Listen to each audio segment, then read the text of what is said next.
do you have problems? Maybe problems you'd like to go away. Like maybe there's just always been problems in your life. And it seems like nobody else has problems, but in your life particularly, there are problems. So today's episode, you're in luck because we're going to be talking about why life has problems. This is the Existential Stoic podcast. I'm Randy. That's Danny. What's going on, Danny? What's up, Randy? So, Danny, serious question here. Yeah. Why does life have problems? Hmm. I mean, you're a philosophy professor. Like, Yeah. why does Yeah. life have problems? Why can't I just Well, I have a mean, problem-free existence? would be nice, wouldn't it? The one thing, I guess, like, one, it depends on how you look at it. I guess one way to maybe look at it is like those problems give us opportunities to develop, to grow, to try new things, to, push ourselves out of our boundaries, our limits. Actually, maybe if you look at that and I don't know, there might be something there with evolutionary terms too, in the sense that like, without those problems, we wouldn't have evolved and we did, and like became like smarter and better and able to manipulate the world like we have. Without the problems of like, face science, we wouldn't find new things, we wouldn't be able to develop new things. So I think problems are a part of life, but part are just a really hard part too sometimes because we all face them and it just sucks when you're facing them. Yeah, I mean, I can resonate with that. It definitely sucks. And there's been like a couple periods in my life where I thought I had it solved. Like my biggest problems, I got rid of them, and for a day or two, I was living a problem-free existence, and I was like, I finally done it. Like this is it. Yes, awesome. And then all of a sudden, turns out there's no such thing as a problem-free existence. Yeah. Yeah, it's But funny too. I always wondered if it's like, is it like the way we interpret them as like being so bad that's really the problem, with the problems? Because they do exist. They're always there. Like you can't get away from it. Like even when you, like you said, like even if you get rid of all the big things that are bothering you, you find a way around all those things, it feels great, but then something will always come up. Like it always does. I Yeah. think I think that our brains just are problem finding machines. They're problem solving machines because that makes them feel really good, but they're also problem finding machines. So like those Yeah. days when I didn't have problems, my brain was out there like scouting around like, well, I don't have any problems, but like there's got to be something that's bothering him. What could be bothering him? And I, because I've heard it said that like the goal of life isn't to have a problem-free existence, is to have problems worth living for. I like that. That's a good way to say it. Yeah. Yeah. Where you have like a reason. Well, like so many of us, like, right, we're meaning making creatures. Like we want to have a life of meaning. And like you said, solving problems feels great because it feels like we're accomplishing something, feels like we're doing something. Like, and I think maybe that is it. Maybe like we are looking for them because it gives us meaning. It gives us something to work towards that's clear and that we can define and that we can overcome. And it might be really challenging, but it is a way to like kind of keep moving that sort of thing forward. Because imagine if you had no problems at all, what would what would you do?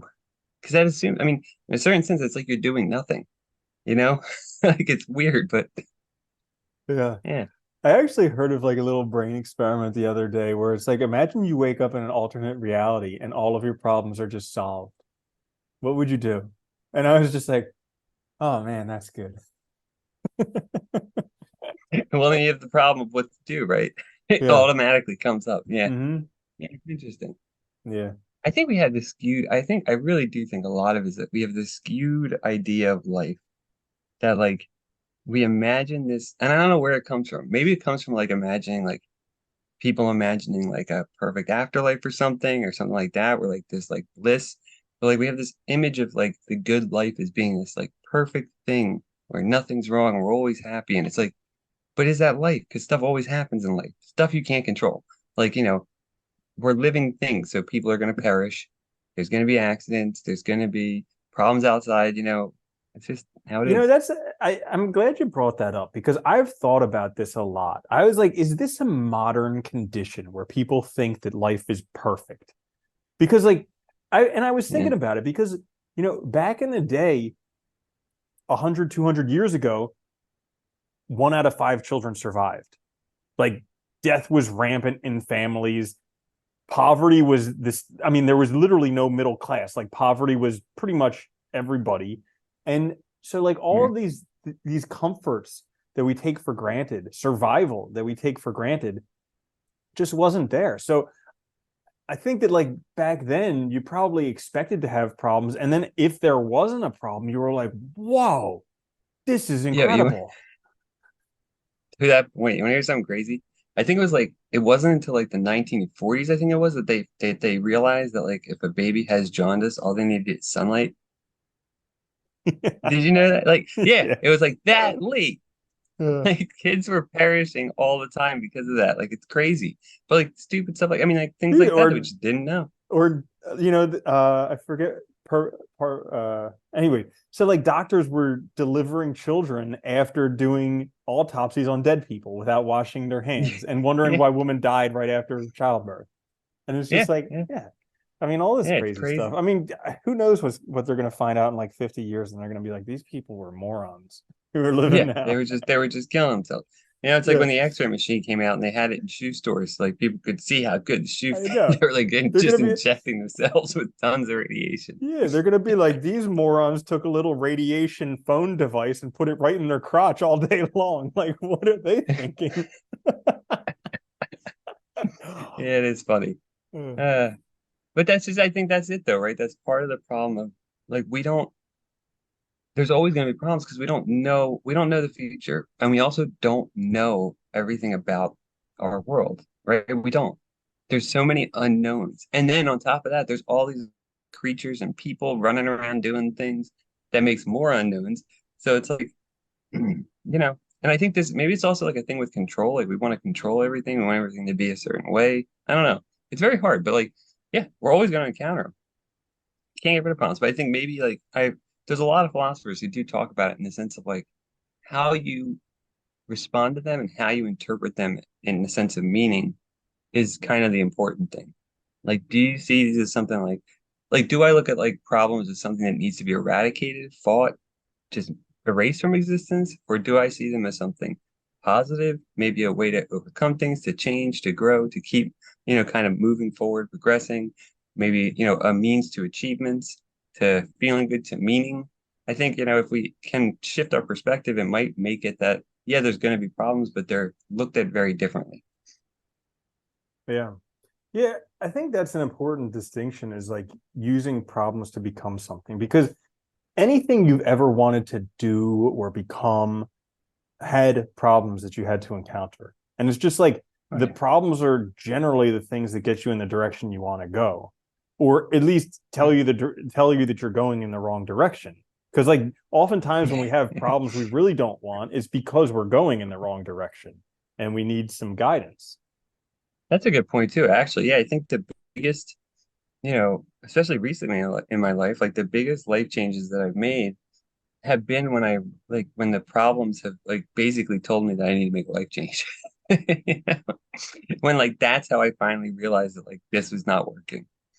Like it was just too much, and I realized that I don't want to like I also realized I didn't want to address these problems. Like, does that make sense? Mhm. Like this Yeah. was not worth it. And yeah, so it can also be a good way to know where you need to go too. Dude, the times when I was the most depressed in life was when I was headed in a direction I did not want to be going. And Yeah, I felt hopeless about making the changes to go in a direction that I wanted. And yeah. And yeah, just noticing you that and being able to start taking steps in that direction, it changed everything. yeah, but you have that fear, right? Like I put so much time in, even though this sucks, I know what it is. So there's a sense of familiarity and normalcy to it. But it's like, then you have to ask yourself, do you really want to, like, is that enough to really live your whole life like that? And the answer should be no. Like, no, that's not good enough. I need to do something else. Mm-hmm. Yeah, but it is. I mean, they can be very helpful for identifying, understanding what they're telling you is an important part of it, I think, about like what you really want, because it can be a good indicator of that. Mm-hmm. So one thing that I think is really important when dealing with problems is actually to like write it down, to like hammer it down, figure out exactly what the problem is. Because oftentimes problems come with like this general feeling of unease, discomfort, all these different things. And it can become somewhat like nefarious. What exactly is causing it? But uh, once you actually like figure out exactly what the thing is, and writing it down is so helpful because you can kind of dissect it as you're writing it, then you're gonna be like, okay, well, this is the problem. So what are some possible solutions? What can I do about it? Just brainstorm. And then yeah. Yeah.